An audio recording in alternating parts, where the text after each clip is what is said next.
Chapter some buildings, a couple of pits and doors. You need a permit from Munikiti to build a house in the village. The other day, he got all riled up because someone had built a house there without his knowledge. I started wondering what it might look like if you wanted to build a house out in the bush. Whose permission would you need? You'd probably have to pay a visit to the nearest leopard. It would either eat you alive or hand over the permit, just like our bureaucrats back home. Village houses, though similar at a glance, come in a whole variety of styles. It depends on who built them, which tribe they hail from, and what building methods they favor. You'll see some with plaster, some without, some crooked, some even more crooked, made of fired bricks or unfired ones. Some reinforced with wood, some not at all. Roofs can be made of metal sheets, tarps, or just shrubs, basically whatever's handy. Traditional Maasai houses in a boma, a homestead typically consisting of a few family huts, plus enclosures for cows and goats, look a bit different. They start by setting up a frame made from what they call thicker trees, though in their case, thicker means trunks about 5 centimeters in diameter. Then they weave thinner shrubs horizontally through these upright posts, creating a kind of basket. Into that basket, they toss some mud, and presto, the house is complete. They end up with a sort of woven basket, pack it with mud, and voila, instant home. The roof is made of shrubbery but covered with a thick plastic tarp, something like the canvas used on cargo trucks.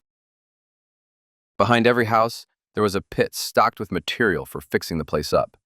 The surrounding soil was sandy, but once they dug down, they found a layer of rich, clay-like earth.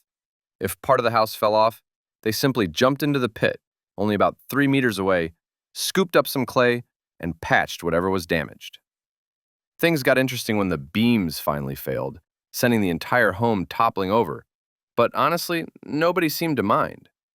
Building such a house took a single person about a month, and they still managed to herd cows and handle other chores in between.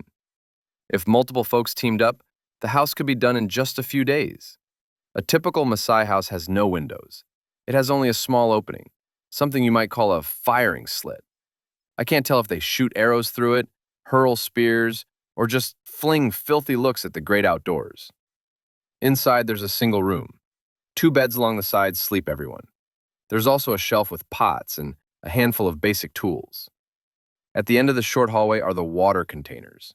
That's practically the entire property of a Maasai family, besides their cows, of course. In the boma, I also spotted a small hut used to store corn and whatever else they don't currently need. By that, I mean everything except the pots, water containers, a motorbike, a phone, and their cows.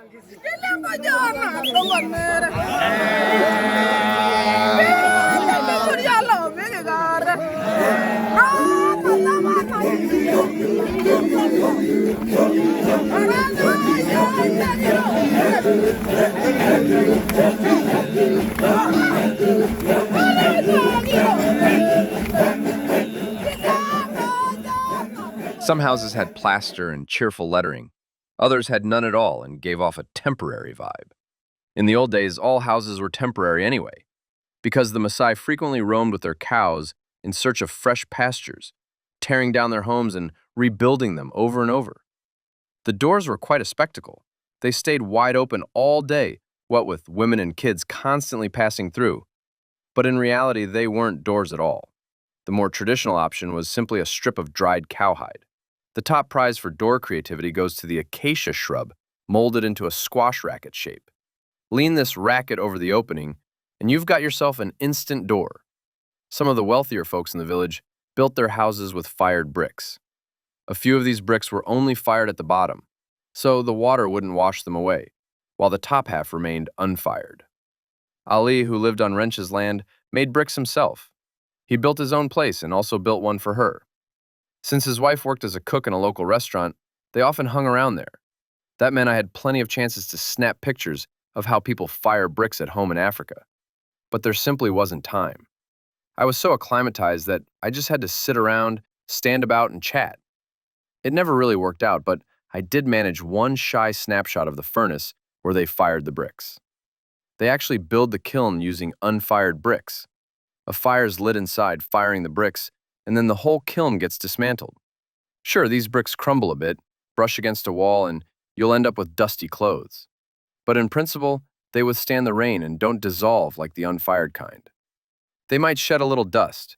Lean on a wall and you'll look like you've wrestled a chalkboard, but at least the rain won't reduce them to mush like the unfired variety. One peculiar category of buildings in the village bore a passing resemblance to prefab garages. They were, however, built of bricks and always sat on a raised platform to protect them from rainwater. Sometimes there were several of them side by side in a single block, 5, 4, or 3 units, but occasionally there'd be just one, standing all by its lonesome. They couldn't really function as garages, if only because cars rolled into Mbogoy about as often as cell signals did, and then there was that raised floor. These garages generally served as rental spaces for shops or street food stalls. If someone decided to rent one as a place to live, that worked too. Close to our house, Swahili folks lived in a double garage setup. During the week, they were hardly around, but come the weekend, they made full use of their garage. These structures add a unique Mbogoy vibe, complete with idly loitering Maasai looking on.